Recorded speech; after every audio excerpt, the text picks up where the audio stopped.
Liverpool fans, your club needs you. They need you. Rivals were going to banter. Listen, I loved beating you at the weekend. I loved it. I'm enjoying the meltdowns. I'm enjoying watching fans lose their minds. Arnie Slot feeling the pressure. Of course I'm going to enjoy that. I'm a football fan. Doesn't mean, though, I can't be objective.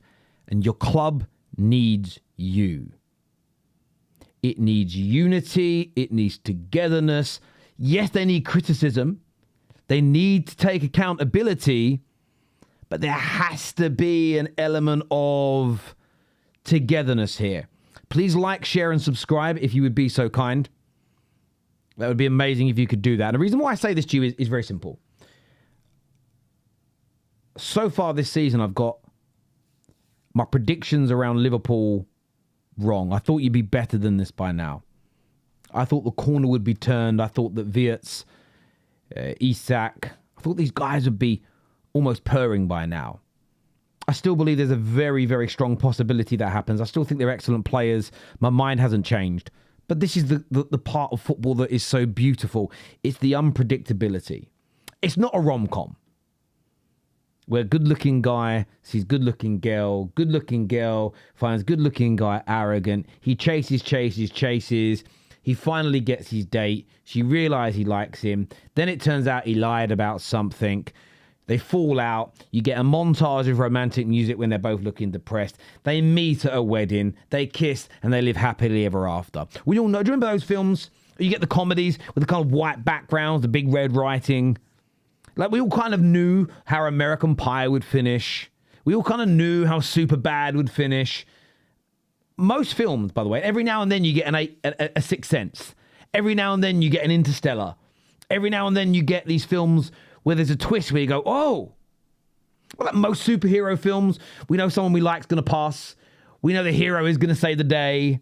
We know eventually the villain will lose. That's not football. Football isn't that predictable, which is why my message to young content creators is stop being so obsessed with everything you say being right. Maybe you've got an overarching view on football.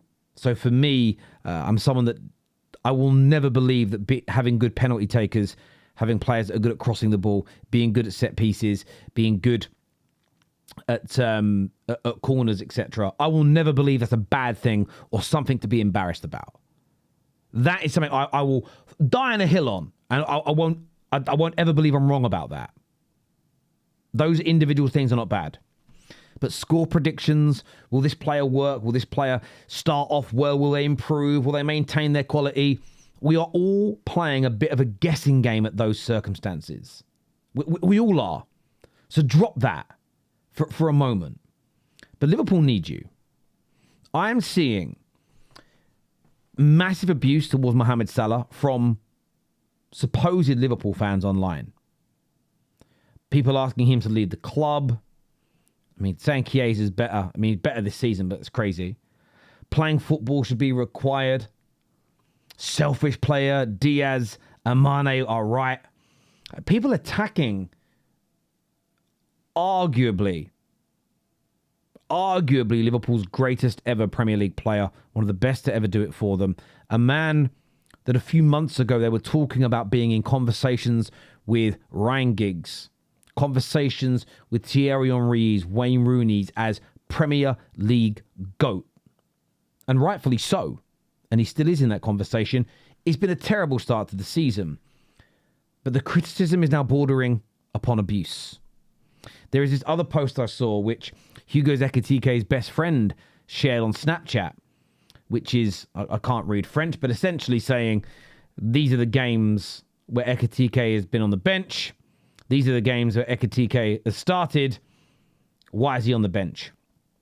Now, some Liverpool fans have backed this post. Gone, yes, speak louder. Slot needs to fix up. More. And I understand the frustration. My club's been in the mud for 13 years. I get it. But if I was Hugo Ekitike, I'd be slamming my friend for that. The last thing your club needs is toxicity in a dressing room. And there will be some because they're human beings. A little flame here, a little flame there. Don't turn this into a forest fire.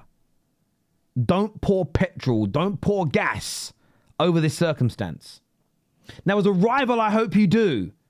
The Man United fan in me is, please keep doing this. The more the fans get angry, the more toxic they become. I don't want them to be abusive because I'm not mentally unwell in that way. But it will happen. I don't want it, but it will happen. All these things will make Liverpool worse. How do I know this? You can't find me fan bases being disgusting and toxic towards their club for a prolonged period of time who also have success. You might get a few white handkerchiefs at the Santiago Bernabeu. You might get a few idiots that attack the cars of players. But you know, if they went and did that every week and it got bigger and bigger and bigger and bigger and bigger, it wouldn't make them a better team. And they're always a bit of a warped example anyway, because there is such a monopoly for Barca and Real Madrid in Spain. It's different to in England. No one really has a monopoly. There are 5, 6, 7 teams, all with similar amounts of money, massively wealthy owners. It's a different kettle of fish. So being at the top and maintaining it is very hard. Those two teams have done it for decade after decade after decade. In England, it kind of goes in rotation. But anyway, that being said, the toxicity is not going to help, in my humble opinion.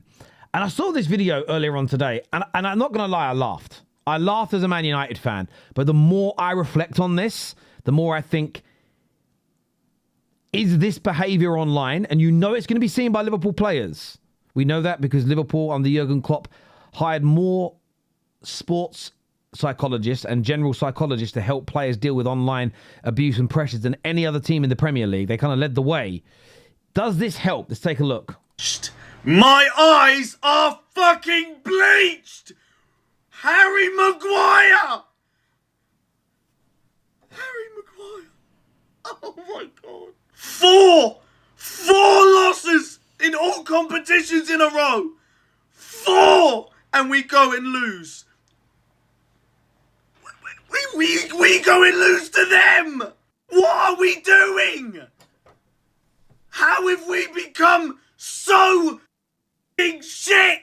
Losing to them at Old Trafford's one thing, but losing at Anfield for the first time since 2016 when Wayne Rooney scored, mate. Wayne Rooney! The guy is the size of a fucking lorry now. We can't even throw a fucking ball in. We can't throw a fucking ball in. 4 times. 4 fucking times we threw that ball in. And we didn't even get it to a player. The midfield is non-existent. There is nothing about this team right now that is anywhere near good, clinical, anything. Keeping on. Mohamed Salah. He's completed 1 bastard dribble all season. There are goalkeepers that have had a better fucking dribbling success rate than Mohamed Salah. See, so far, look, he's angry and he's swearing and he's shouty. I get like this too. I'm not sitting here and saying you shouldn't do it. I do it. I'm not being a hypocrite here. I don't even think anything he said is too far over the top just yet. Maybe Wayne Rooney's weight. I don't really get the relevance. It made me laugh the first time I listened to it. It's this next 20 seconds. Do you think this helps in any way?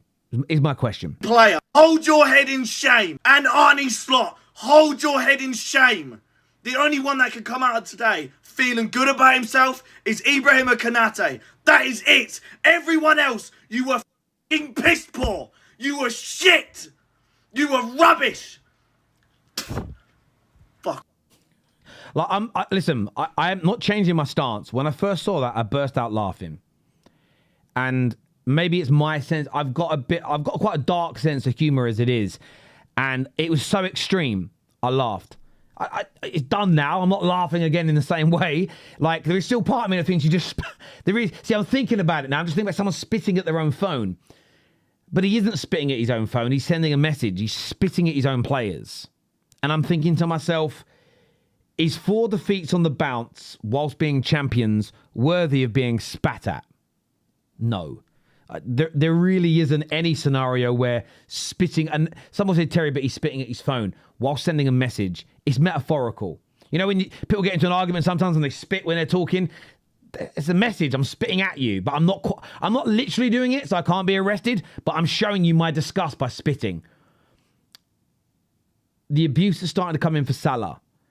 players' friends posting things, fans getting this angry. If you think it's right and it's going to help, feel free to leave your comments below. I really want to understand. And I made this whole thing about this the other day. I'm not condemning it per se. I'm just asking, does this help? My personal feeling is this isn't going to make Liverpool better. They might start to improve now, and someone will say, see, Terry, we got angry, things improved. Cool. Maybe there will be some correlation and causation. And if you think that's true, please explain to me why. But still, my message remains clear. I think criticism, I think shouting, I think having a bit of a swear is fine. I think condemning certain elements of the tactics, certain players, certain performances, I think all of this is fair.